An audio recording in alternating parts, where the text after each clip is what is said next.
We've all experienced pain, emotional heartbreak, mental anguish, or physical discomfort. But what if you had the power to alter how you perceived your pain? What if that cut on your hand didn't sting? What if that rock in the pit of your stomach seemed to shrink into nothing? Pain is perception, and when we alter our reality, we can control more than you can imagine. This is Kobe.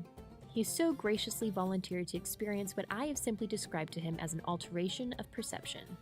My goal is to alter his perception of pain and therefore his reality by using simple waking hypnosis techniques. The previous work has been done with Kobe, and I honestly don't know how this will turn out.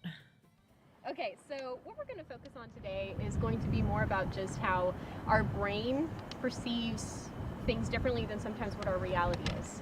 So with today, the more that you visualize and the more that you really think about what I'm saying and really picture what I'm saying, the better this is going to work. So we're going to do something really simple first, okay? I want you to put your hands out, one like this, one like this. You're natural. Very good. Okay. So don't take my watch. Right, and this hand. Okay, and I want you to close your eyes. Now in this hand, I want you to picture that you have a bunch of helium balloons tied to your wrist. And the more and more you think about it, the more it might be easier for your hand to float up and become easy and light and effortlessly float up into the air. Really feel what that might feel like if you had hundreds of balloons tied to your wrist. With this hand, I want you to think that you have a huge bucket, a large, big metal bucket with bricks and bricks.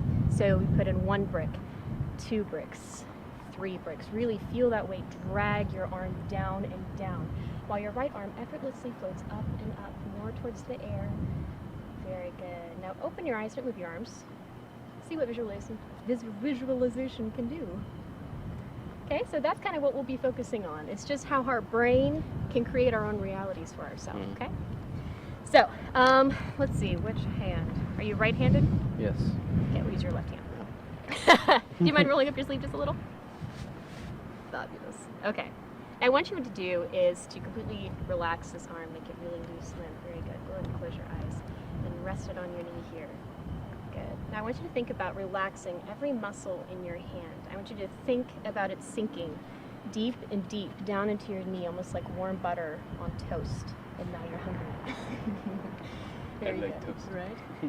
Good. Make it heavier and heavier, completely relaxing that muscle down, so much so that even if I drop it, it's completely relaxed. Very good. Have you ever played with super glue as a child?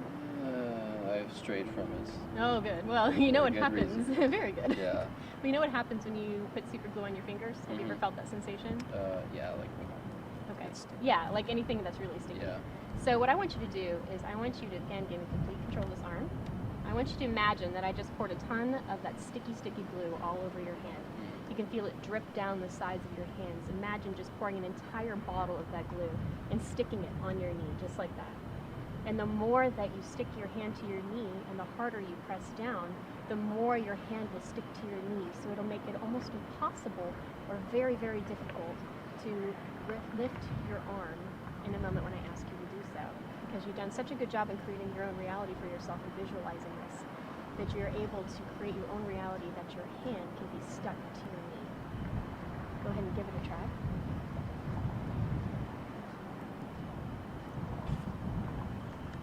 One, two, three, unstuck. Very good. Awesome. So that's kind of what we're going for. It's pretty... This is the Matrix. Yeah, right. Welcome to the Matrix. Yeah. Okay, good. And I want you to close your eyes again. Now this time, what we're going to do is we're going to focus on sensations of your hand, okay? So I want you to completely relax your hand, as flat as you can like that. Very good. Okay. Have you ever been in a situation where you may have hurt yourself and you didn't realize that you hurt yourself until you looked down and you saw blood and then you saw pain? Maybe. Can you think of an exact moment? Go ahead and keep your eyes closed sometimes. Maybe once. Tell me about that. At this point, I'm suggesting to Kobe to think of a time when he was hurt but didn't feel pain. I will then attempt to anchor that memory of numbness by stroking the back of his hand with a needle. By him experiencing that numbness in a time when he should have felt pain in his mind, it is possible to anchor that sensation in relation to a touch of the hand with the needle. see it in the grass, and so I hit it and felt a quick shock, and I was like, oh, okay, but didn't realize that I had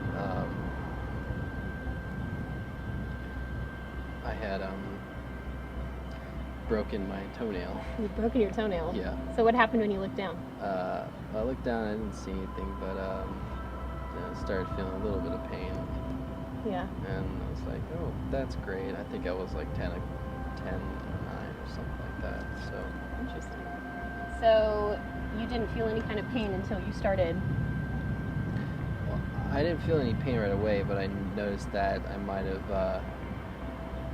It was a little painful, so I was like, oh, yeah, that probably wasn't smart because there wasn't so much crunching, but it was a numbness, and then I started kind of feeling, the nerve endings coming to life.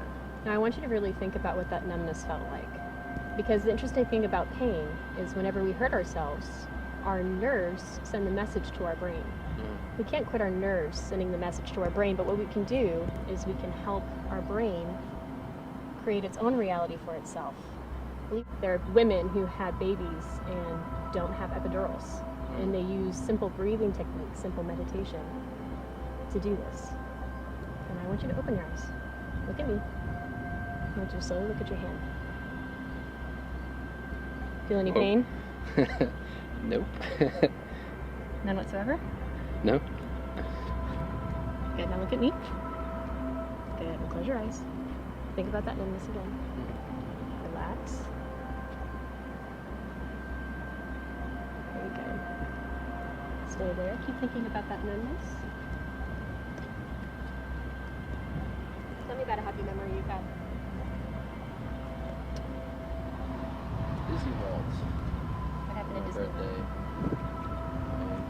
My mother won a contest for a vacation, and we went out to Disney World for 12th birthday, I think. Wow. And I remember coming to the hotel room. It was actually, we were staying at a resort in the park, the Polynesian. Oh, how We fun. walked in and they actually had a cake made for me. It was just a small cake on the table. It was like, I remember chocolate sprinkles. Had my name and everything. I was like, wow, this is awesome. Very good. I want you to take that memory, and I want you to really amplify it as much as you can. And I want you to take that memory and put this in place. Feel that happiness. And I want you to take that into the experience that you've had today. Because even though I just stuck a needle through your hand, I'm cleaning you up nicely. And you've been such a fantastic volunteer that I really appreciate it. I want you to leave nothing but good feelings from this experience. Okay. Right. Go ahead and open your eyes. Feel okay? Yeah. Feels fine. I thought you were like massaging my hand. Did you feel any kind of pain? I didn't feel any puncturing or anything like that. I How don't do you even feel? see anything. Pretty cool, right? Yeah. How do you feel? I feel fine. Kind of giddy. I'm happy. Good job. Yes.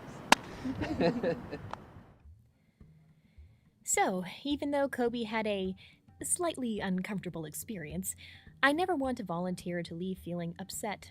So, by suggesting that he remember and amplify the feeling of his happy memory, I was able to associate and anchor his feeling towards this experience to be a positive one.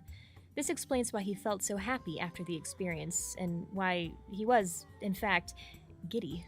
Bit of a mind trip. Because I do believe in mind over matter. It's in everything that we do. Words cannot describe the awesomeness that is Katherine Ann. Is that better?